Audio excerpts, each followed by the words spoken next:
మీరెప్పుడైనా ఆలోచించారా? లోకంలో మనతో ఎక్కువగా ముడిపడి ఉండేది ఎవరు అని?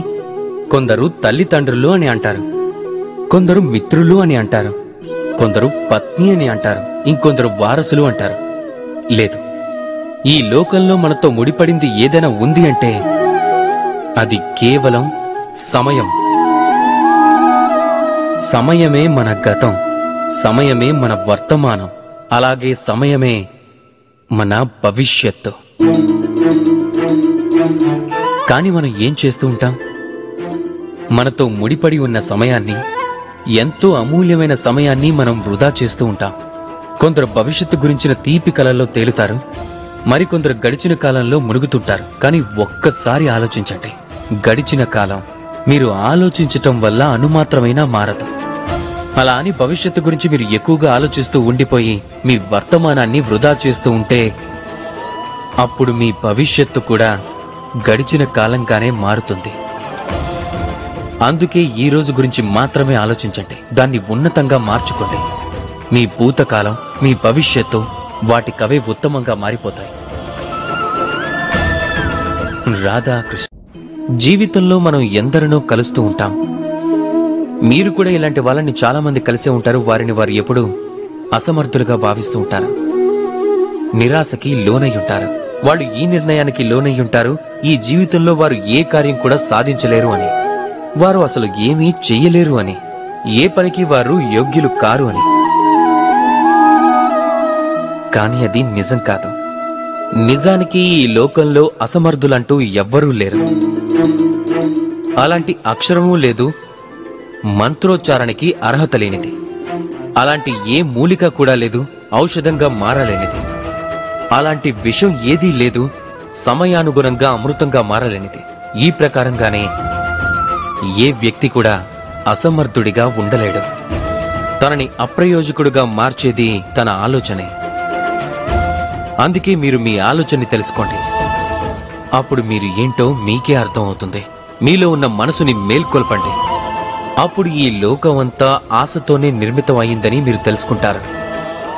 ఈ లోకంలో నిరాశ, నిస్పృహ, అపజయం లాంటి విషయాలకి ఇక్కడ అస్తిత్వం లేదు అని. రాధాకృష్ణ. మనుష్యుల ఆలోచనలు లోకంలో అత్యంత లోతైన లేదా అత్యంత కఠినమైన భావనలు.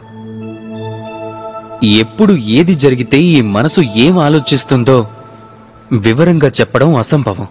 ఇవే ఆలోచనలు ఎన్నోసార్లు మన మనసులో అల్పులు అనే భావనల్ని తీసుకొస్తాయి. మనం ఎప్పుడూ ఉన్నత స్థాయిలో ఉన్న వ్యక్తులని చూస్తాం, వాళ్ల జీవితాలని విశ్లేషిస్తూ ఉంటాం. ఆ తరువాత మనల్ని మనం అల్పులుగా భావిస్తూ ఉంటాం. అతని వద్ద అంత ధనం ఉంది, తన వద్ద ఎంతో బలం ఉంది, కానీ నా వద్ద ఏమీ లేదు, నేను చాలా అధముణ్ణి అని. లోకం దృష్టిలో నేను చాలా అల్పుణ్ణి అని ఇలా అనుకుంటూ ఉంటారు కదా. కానీ అది నిజం కాదు. మీ దగ్గర కూడా కావలసినన్నున్నాయి. వెనక్కి తిరిగి చూడండి. ఆకలితో ఉన్న వ్యక్తికి కేవలం ఒక అన్నం ముద్ద దొరికినా ఇతరుల దృష్టిలో అది కేవలం అన్నదానం మాత్రమే కావచ్చు, కానీ తన దృష్టిలో అది ఒక పూట భోజనం అవుతుంది. అందుకే మనసులో అల్పులు అనే భావన ఎప్పుడు కలిగినా మీ వాళ్ల వైపు చూడండి, వాళ్ళని గమనించండి. మీకు విశ్వాసం కలుగుతుంది. ఈ లోకం దృష్టిలో మీరేమీ కాకపోవచ్చు, కానీ కొందరు వ్యక్తులకు మాత్రం మీరే వాళ్ల లోకం అవుతారు. మీరే లోకం అని ఎవరు భావిస్తారో వాళ్లతో సంతోషంగా ఉండండి. రాధాకృష్ణ. ఈ పుస్తకం చాలా సుందరంగా ఉంది కదా. అందమైన ఆభరణాలు, చాలా అందమైన అలంకరణలు ఉన్నాయి.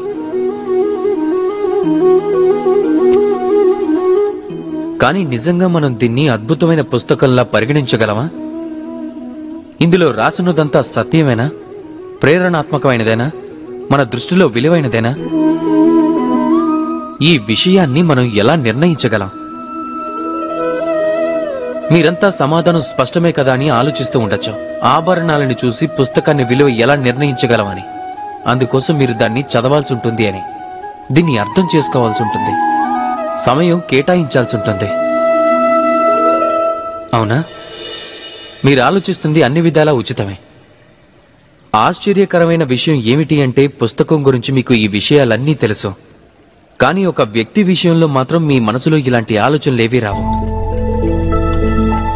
వ్యక్తి విలువను కూడా తన వస్తువులతోనో, తన శారీరక రూపంతోనో, తన సౌందర్యంతోనో నిర్ణయించకూడదు.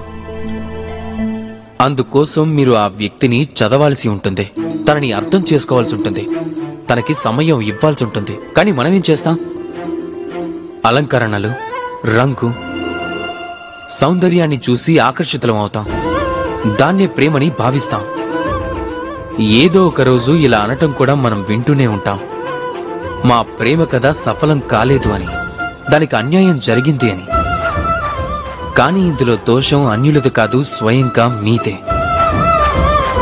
మీరు ఆ వ్యక్తికి సమయం ఇవ్వలేదు, మీరు ఆ వ్యక్తి ఆలోచనల్ని అర్థం చేసుకోలేదు.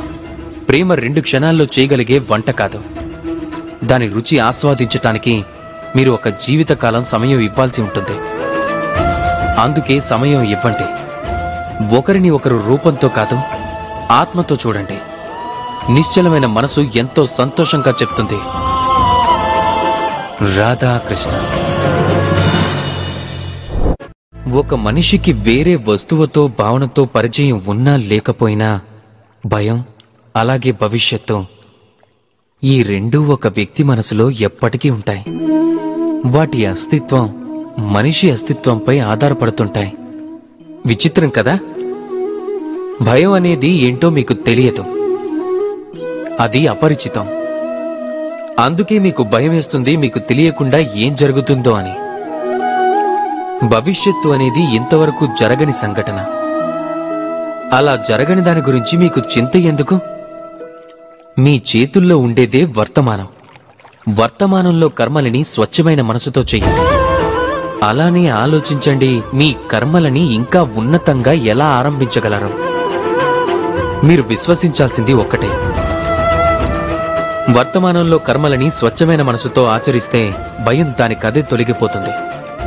మీ భవిష్యత్తు ఫలాలు తప్పకుండా మధురంగా ఉంటాయి. అందుకే భయానికి, భవిష్యత్తుకి భయపడటం మానేయండి. ఈ వర్తమానంలో జీవించండి. ఎప్పుడెప్పుడు ఈ భూమిపై పాపం పెరుగుతుందో, ధర్మానికి కీడు జరుగుతుందో, అప్పుడు నేను ఈ భూమిపైకి వస్తాను. ఇది మీ అందరికీ తెలుసు. కానీ మీరెప్పుడైనా ఆలోచించారా, ఎందుకు ఈ భూమిపై మానవ రూపంలో అవతరిస్తానని? ఎందుకు నేను మనిషి రూపంలో మీ మధ్య ఉంటానో ఈ రోజు వివరిస్తాను. లోకంలో పాపం అలాగే పుణ్యం సమతూకంగా నడుస్తూ ఉంటాయి. కానీ పాపం ఎప్పుడైతే తన పరిమితి దాటిపోతుందో నేను ప్రవేశించాల్సి ఉంటుంది. కారణం ఏమిటంటే మీరు నన్ను రమ్మని పిలుస్తారు. ఆలోచించతో నేను మీలోనే కొలువై ఉంటాను. కేవలం మీరు మీలో కొలువై ఉన్న పరమాత్ముణ్ణి పిలుస్తూ ఉంటారు. అందుకే నేను రావాల్సి ఉంటుంది, మీకు నిజం తెలపటానికి. సర్వశక్తులు మీలోనే దాగున్నాయని. కానీ మీరేం చేస్తారు?